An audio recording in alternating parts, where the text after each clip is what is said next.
ഒരു നാടിന്റെ കിലോമീറ്ററുകളോളം ഏരിയയാണ് ദാണ്ട ഇങ്ങനെ പൂവും ചെടിയൊക്കെ വെച്ച് ഇപ്പൊ മനോഹരമാക്കിയിരിക്കും.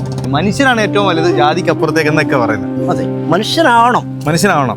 അപ്പൊ നമ്മുടെ നാട്ടില് ഐശ്വര്യം ഉണ്ടാവും. കരലമുക്കുന്ന പ്രദേശത്ത് നിങ്ങൾ റോഡ് സൈഡിൽ കൂടെ പോകാൻ പറ്റും. പണ്ടൊക്കെ കാട് പിടിച്ച് കിടന്ന സ്ഥലങ്ങളിലെല്ലാം ഇപ്പൊ പൂത്തൊലിഞ്ഞിരിക്കാണ്ട്. ഇവിടുന്ന് അങ്ങേ അറ്റം വരാണ്ട് അപ്പുറത്തൊക്കെ ഞാൻ കാണിച്ചു തരാം. ഇതൊക്കെ ഇക്കാടെ ഒരു വലിയ കഴിവാണോ?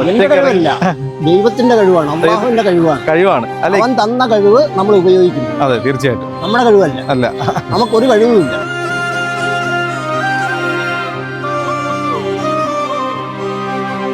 ഈ കായ കണ്ടോ, ഏകദേശം 3.5 വർഷം കൊണ്ട് ഈ നാട്ടിലെ കാടെല്ലാം പൂങ്കാവനമാക്കിയൊരു മനുഷ്യനാണ്.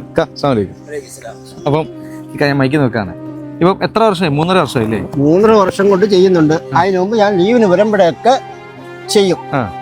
ഒരു 10 വർഷത്തിനകം വെച്ച് ഇതിന്റെ പരിപാടി തന്നെ നടന്നുകൊണ്ടിരിക്കുകയാണ്. ഗൾഫിൽ നിന്ന് വന്നിട്ട് ഈ പരിപാടി തന്നെയാണ്. ഒരു പരിപാടിക്കും പോകുന്നില്ല. രാവിലെ തൊട്ടേ തുടങ്ങും. രാവിലെ സുബൈക്ക് എണീച്ചിട്ട് ശരീരമൊക്കെ നല്ല സുഖമാണെങ്കിൽ സുബൈ മുതൽ തുടങ്ങും. എപ്പോൾ നിർത്തുന്നോ, ഞാൻ ഉദ്ദേശിക്കുന്ന നിർത്തിയോ പോയി കുളിക്കും, പോയി കിടന്ന് ഉറങ്ങും. ഒരു ലാഭവും പ്രതീക്ഷിക്കാതാണ് സത്യം പറഞ്ഞാൽ എന്തെങ്കിലും ചെയ്യാനുള്ളൊരു ഒന്നും പടച്ചവന്റെ ഭാഗത്തു നിന്നുള്ള പ്രതിഫലം മതി. നമ്മൾ ചെയ്യണം.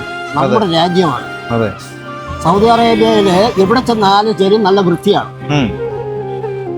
അത് അവർ ചെയ്യിപ്പിക്കുന്നതാണ്. അതുപോലെ നമ്മുടെ രാജ്യവും വൃത്തിയായിട്ട് എല്ലാ ഭാഗവും എല്ലാ പഞ്ചായത്തും കിടക്കണം. അതെ, അത് നമ്മൾ തന്നെ മുന്നിട്ടിറങ്ങണം. അതെ, മനുഷ്യർ മുന്നിട്ടിറങ്ങണം. മനുഷ്യരാണ് ഇറങ്ങേണ്ടത്. ഈ പ്രദേശം എന്ന് പറഞ്ഞാൽ കാടായിരുന്നു, മൊത്തം കാടായിരുന്നു. അതുപോലുള്ള കാടായിരുന്നു. അതുപോലെ കാട് പിടിച്ചു കിടന്നാണ് ഒരു നാടിന്റെ കിലോമീറ്ററുകളോളം ഏരിയ.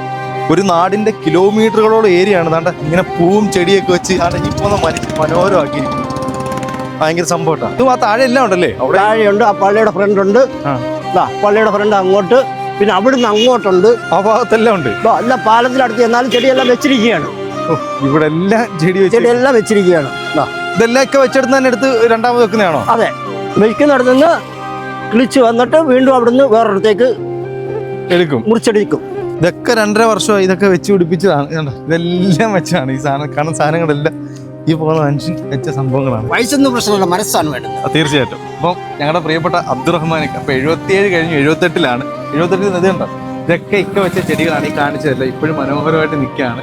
ഈ നാടിനും ഇത് കാണുന്നവർക്ക് എല്ലാവർക്കും ഒരു മാതൃകയാണ്. എല്ലാ ആൾക്കാരും മനുഷ്യനാണ് ഏറ്റവും വലുത് ജാതിക്കപ്പുറത്തേക്ക് എന്നൊക്കെ പറയുന്നത്. അതെ, മനുഷ്യനാവണം. മനുഷ്യനാവണം. അപ്പൊ നമ്മുടെ നാട്ടില് ഐശ്വര്യം ഉണ്ടാവും.